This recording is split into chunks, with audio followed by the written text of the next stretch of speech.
Olá, hoje nós vamos falar sobre a Revolução Constitucionalista de 1932, um movimento que aconteceu do dia 9 de julho ao dia 2 de outubro de 1932, dentro de São Paulo. Uma revolta aí muito importante porque pega o quê? Era Vargas, um conteúdo muito cobrado para o Enem. Mas vamos lá entender a Revolução Constitucionalista de 1932. Na realidade, essa revolta ela se dá devido à insatisfação dos paulistas com o governo de Getúlio Vargas. Getúlio Vargas subiu ao poder em 1930 através de um golpe que a gente vai chamar de Revolução de 30 ou golpe de 1930. Não é isso? Vamos lembrar? O que acontece? Final da República, café com leite. Washington Luiz era um paulista, deveria dar a vez para o governo do Brasil ser de um mineiro, que seria Antônio Carlos. O que Washington Luiz faz?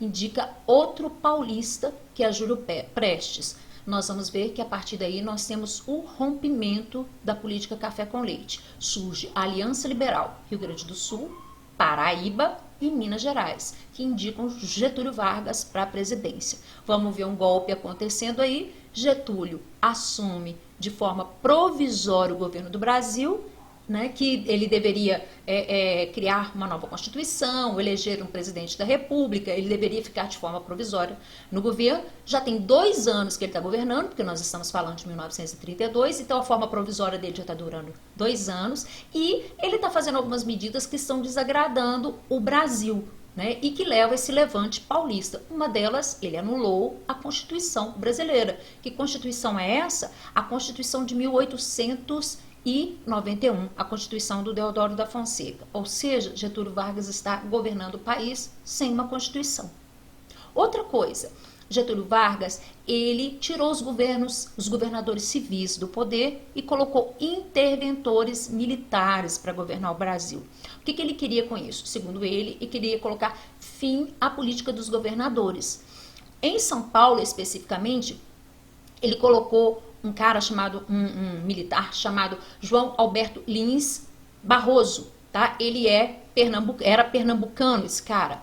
E os paulistas vão ficar insatisfeitos com o governo dele, Eles querem um paulista governando, querem um civil, Eles estão descontentes. Eles estão descontentes também com esse tal de governo provisório que não termina, Que mais? Querem uma Constituição para o Brasil. E, para piorar a situação, eles perderam o controle do café. Getúlio havia criado o Instituto Nacional do Café e ele controlava o café no Brasil, controlava preço, controlava quando vender, quando não vender, se queima, se estoca, Então está tudo sob controle dele. E então nós temos aí essa insatisfação dos paulistas. Getúlio alega que os paulistas tinham outros interesses, que na realidade eles estavam fazendo a revolução por quê? Eles estavam desejando o retorno da oligarquia cafeeira paulista para o governo de São Paulo, para o governo do Brasil. Ou seja, eles queriam a volta dos grandes latifundiários do café paulista governando o Brasil. Alega também que o movimento deles nada mais era do que um movimento de perfil separatista, tá? E o que vai acontecer? Nós vamos ver aí que no dia 22 de maio de 1932 vão surgir protestos dentro de São Paulo. Por quê? Nós vamos ver que o ministro da Fazenda de Getúlio, Oswaldo Aranha, ele vai para São Paulo para poder escolher um secretário de Estado paulista. E devido à confusão, quebra-pau, e briga daqui, briga dali, briga acolá, nós vamos ver que o Oswaldo Aranha não consegue concluir o que ele queria, os paulistas se dão por vitoriosos e nós temos uma verdadeira quebradeira dentro de São Paulo. Os apoiadores de Getúlio são espancados e vice-versa, aquela confusão toda. E nessa confusão que eu estou falando para vocês, nós temos aí a tentativa de invasão do Partido Popular Progressista, que era comandado por um cara chamado Miguel Costa. Quem é o Miguel Costa? Miguel Costa, ele fez parte da coluna Prestes, junto com Luiz Carlos Prestes, tanto que a coluna Prestes tem o nome de Prestes Miguel Costa, Esse partido, então, ele era um partido de esquerda, tanto que depois da Revolução de 1932 ele deixa de existir, a maioria dos membros vão para outro partido de viés de esquerda, e era o braço militar do Getúlio Vargas. nós vamos ver que esse partido vai ser invadido pelos rapazes, né? O Miragaia, o Martins, o Drauzio e o Camargo, o MMDC, que vocês já estudaram. E o que vai acontecer? Esses rapazes acabam sendo assassinados aí em confronto contra os militares. O que acontece? O MMDC passa a ser o símbolo, a sigla do movimento paulista contra o governo de Vargas, né, e pedindo uma constituição.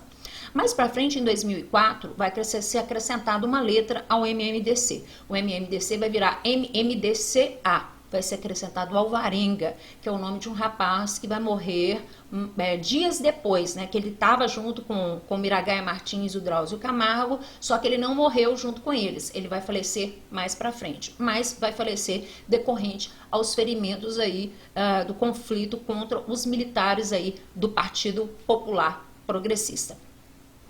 E aí nós vamos ver que o Brasil, né, São Paulo, está à beira de um ataque de nervos, né? O caos está chegando. O que acontece? Os paulistas marcam para convocar uma batalha, né? Eles marcam a data para a batalha contra o governo de Vargas e tudo mais seria no dia 14 de julho. O que tem no dia 14 de julho que era importante para eles marcarem, né? A tomada da Bastilha na Revolução Francesa. Então eles marcam que a revolução aconteceria nesse dia. Só que devido a uma série de conflitos que acontecem em São Paulo, disse-me-disse, né, informações errôneas e conflitos internos, a revolução acaba acontecendo no dia 9 de julho de 1932. São Paulo conclama o povo aí para a batalha. O que faz São Paulo entrar sozinha na batalha? Na revolução contra o Brasil? Vocês já pararam para pensar? Seguinte, São Paulo não ia entrar sozinha na Revolução, né? Nós vamos ver que estados brasileiros como Minas Gerais, Rio de Janeiro, haviam prometido auxiliar São Paulo nessa batalha pedindo uma nova Constituição para o Brasil. Vargas vai acabar tirando o apoio que os estados dariam a São Paulo. Sem apoio aí, nós vamos ver que São Paulo vai acabar lutando sem muita grana, né? Vem daí o slogan, né? Ouro para o bem de São Paulo, né? Eles não têm dinheiro para comprar armamento nem nada. Nós temos 40 mil soldados paulistas contra 100 mil soldados representando o governo federal. Mais paulistas queriam ter entrado na batalha, mas acontece que São Paulo não tinha armamento para todos. Tá? Então nós vamos ver aí que poucas, né, nós temos somente esses 40 mil aí alistados, né, servindo contra os 100 mil do governo federal, né, porque não tinha arma para todo mundo. E esse slogan aí, ouro para o bem de São Paulo, vai ser para isso, gente, para comprar armamento, né? As mulheres doavam alianças, joias e tudo mais para que o São Paulo pudesse comprar armamento para enfrentar o governo federal. A falta de armamento era tão grande que os paulistas usavam a matraca para fazer barulho e simular metralhadora na tentativa de assustar aí o exército composto pelo governo federal, tá bom? Uma das principais frentes aí para a Revolução de 1932 é o Vale do Paraíba. Nós vamos ver aí que o governo de Getúlio Vargas aí vai bloquear os portos de São Paulo para que eles não recebessem auxílio. Uma coisa interessante que nós vamos ver aí é a participação das mulheres, né, nesse conflito em São Paulo. Elas não vão ficar só como cozinheira, né? Além de cozinheiras, elas vão ser enfermeiras, vão costurar uniformes e vão fazer o tal do capacete de aço, né? O famoso capacete de aço que era usado pelos paulistas. Esse conflito, meus queridos, ele vai ser marcado pelo uso do avião, tá? De ambos os lados. Vamos ver que tanto os paulistas, o exército de São Paulo, como o grupo liderado por Vargas vai estar usando o avião. E é aí que nós temos o suicídio de Santos Dumont. Vou indicar para vocês uma minissérie da HBO, tá aqui, ó, que é sobre a vida de Santos Dumont. Vocês vão entender por que Santos Dumont acabou suicidando, né, nesse conflito. Não é só a questão de ver a sua criação, né, o avião que ele criou para o bem da humanidade sendo usado dentro do território brasileiro, onde brasileiro mata brasileiro. Não é só por isso, não. Nós vamos ver aí que ele carregava uma bagagem muito grande de problemas que agora nós não vamos entrar na questão, uma hora eu venho falando sobre isso para vocês, né? Mas o Santos Dumont acaba suicidando aí decorrente ao uso, um dos motivos, o uso da sua criação aí nessa Revolução de 32. Uma coisa que nós vamos ver é que na época o governo de São Paulo vai fechar São Paulo para que a mídia, né, para que não chegasse informação dentro de São Paulo e os paulistas não tivessem noção de que eles estavam perdendo a batalha, tá? Eles tentam, eles manipulam, fecham a entrada do estado para que notícias não chegassem, não desestimulasse o povo em relação à revolução.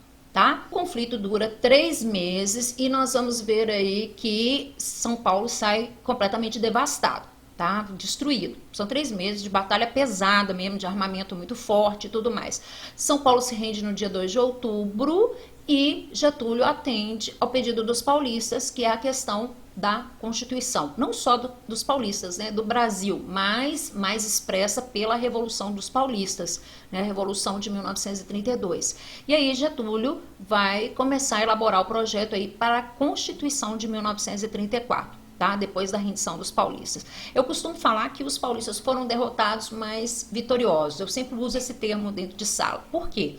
Porque eles são derrotados na batalha, né?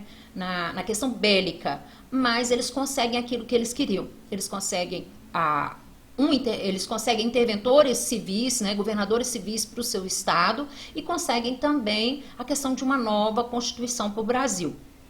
Né? E por que Vargas vai ceder nisso? Né? Alguns historiadores alegam que Vargas cede à Revolução de 1932 e elabora uma Constituição porque ele teme outras levantes, outras revoltas. E se o Brasil é um efeito dominó, né? Outros estados entrando em movimento contra ele e ele acabando perdendo o poder. Tá? Então tem historiador que defende essa ideia, né, que Vargas acaba cedendo aí, já que São Paulo se rendeu, por que ele daria São Paulo então que eles queriam? Por isso, por temor de mais revoltas pedindo Constituição em outros estados. Então é isso, meus queridos, terminamos essa pequena aulinha sobre a Revolução de 1932, não vamos aprofundar mais para o vídeo não ficar enfadonho, tá bom? E aí, um conteúdozinho bom pro Enem, beleza? Então, eu volto em outro momento. Obrigada e tchau!